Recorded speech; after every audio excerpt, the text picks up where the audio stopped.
ہر سال دنیا بھر میں تقریباً 2 بلین ٹن سے زیادہ اور صرف پاکستان میں 2 کروڑ ٹن کچرا یا سولڈ ویسٹ پیدا ہوتا ہے، لیکوڈ ویسٹ یعنی سیوریج کے علاوہ۔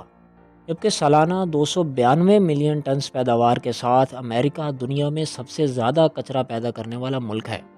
تو اب یہاں یہ سوال پیدا ہوتا ہے کہ یہ اتنا سارا کچرا آخر جاتا کہاں ہے، یا اسے کہاں ٹھکانے لگایا جاتا ہے؟ سب سے پہلے تو یہ کچرا گھروں یا گلی محلوں سے اکٹھا کر کے ایک جگہ پر عارضی طور پہ جمع کیا جاتا ہے۔ اس کے بعد اس کوڑے کو مستقل طور پہ ٹھکانے لگانے کے لیے دنیا کے مختلف ملکوں اور علاقوں میں کئی مختلف طریقے استعمال کیے جاتے ہیں۔ یہاں پہ ہم ان چند طریقوں کا ذکر کریں گے جو کہ سب سے زیادہ عام ہیں۔ تو پہلا اور سب سے زیادہ استعمال ہونے والا طریقہ لینڈ فلنگ ہے۔ اس طریقہ کار میں شہری آبادی سے دور کسی وسیع و عریض جگہ کا انتخاب کیا جاتا ہے، جہاں پر ایک بہت بڑا گڑھا کھود کر کچرے کو تہہ در تہہ زمین میں دفن کر دیا جاتا ہے۔ یعنی پہلے کچرے کی تہہ بچھائی جاتی ہے، پھر اس کے اوپر پلاسٹک کی اور پھر اس کے اوپر مٹی کی تہہ۔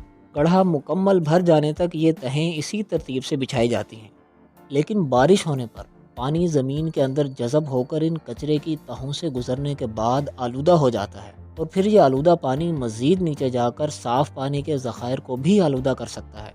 تو اس سے بچنے کے لیے گڑھے کے نیچے کسی ایسے میٹیریل کی تہہ بچھائی جاتی ہے جس سے پانی مزید نیچے نہ گزر سکے، اور اس میں پائپنگ کا ایسا سسٹم بھی بچھایا جاتا ہے جس سے یہ جمع شدہ پانی باہر نکالا جا سکے۔ وقت گزرنے کے ساتھ ساتھ زمین میں موجود مختلف مائکرو آرگنزمز اس کچرے کو ڈی کمپوز کر دیتے ہیں، جس طرح زمین میں دفن ہونے پر باقی چیزوں کے ساتھ ہوتا ہے۔ کوڑے کو ٹھکانے لگانے کا دوسرا طریقہ انسینریشن ہے، یعنی کوڑے کو آگ لگانا۔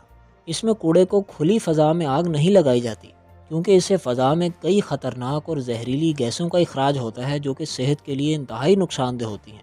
تو اس کے لیے خاص طور پہ ڈیزائن کی گئی بھٹیاں استعمال ہوتی ہیں، جن میں سے خطرناک گیسوں کا کھلی فضا میں اخراج نہیں ہوتا یا انہیں فلٹر کر کے ہوا میں چھوڑا جاتا ہے۔ اور بعض اوقات کوڑا جلانے سے جو حرارت ہیٹ پیدا ہوتی ہے، اسے الیکٹریسٹی بنانے میں بھی استعمال کیا جاتا ہے۔ انسینریشن کا یہ طریقہ کار آبادی سے بھرے ہوئے علاقوں میں زیادہ کارآمد رہتا ہے، کیونکہ ان علاقوں میں لینڈ فلنگ کے لیے زیادہ جگہ میسر نہیں ہوتی۔ انسینریشن کے بعد کوڑے کا حجم یا والیوم تقریباً 90% تک کم ہو جاتا ہے، اور پھر باقی بچنے والی راکھ ایش کو لینڈ فلنگ کے ذریعے زمین میں دفن کر دیا جاتا ہے۔ لیکن سب باتوں کے باوجود پھر بھی انسینریٹر میں سے بہت سی مضر صحت گیسیں خارج ہوتی ہیں، جس کی وجہ سے انسینریشن کو ایک محفوظ طریقہ کار نہیں سمجھا جاتا۔ تیسرا طریقہ کچرے کو ری سائیکل کرنا ہے۔ ری سائیکلنگ کا مقصد کچرے کی نئی پروڈکٹس بنا کر اسے دوبارہ استعمال میں لانا ہے، یعنی کچرے کو کارآمد یوزفل بنانا ہے۔ اس پروسیس میں زیادہ تر ایلومینیم، پیپر، گلاس اور پلاسٹک وغیرہ کو ایک خاص طریقہ کار سے ری سائیکل کیا جاتا ہے، اور ان چیزوں کی نئی مصنوعات بن کر دوبارہ مارکیٹ میں آ جاتی ہیں۔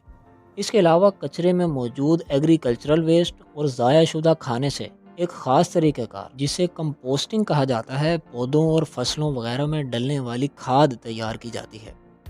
کچرے کی ری سائیکلنگ اور کمپوسٹنگ تو باقاعدہ طور پہ صرف ترقی یافتہ ممالک میں ہی کی جاتی ہے، جبکہ ترقی پذیر یا غریب ممالک میں زیادہ تر لینڈ فلنگ اور انسینریشن کی بگڑی ہوئی شکلوں کو ہی استعمال کیا جاتا ہے۔ پاکستان سمیت دیگر غیر ترقی یافتہ ممالک میں کچرے کو کلیکٹ کرنے سے لے کر ٹھکانے لگانے تک کا کوئی پراپر نظام موجود نہیں ہے، جس کی وجہ سے زیادہ تر کوڑے کو یا تو ایسے ہی کھلا پھینک دیا جاتا ہے، یا اسے اوپنلی جلا دیا جاتا ہے، یا پھر ناقص طریقے سے اس کی لینڈ فلنگ کی جاتی ہے۔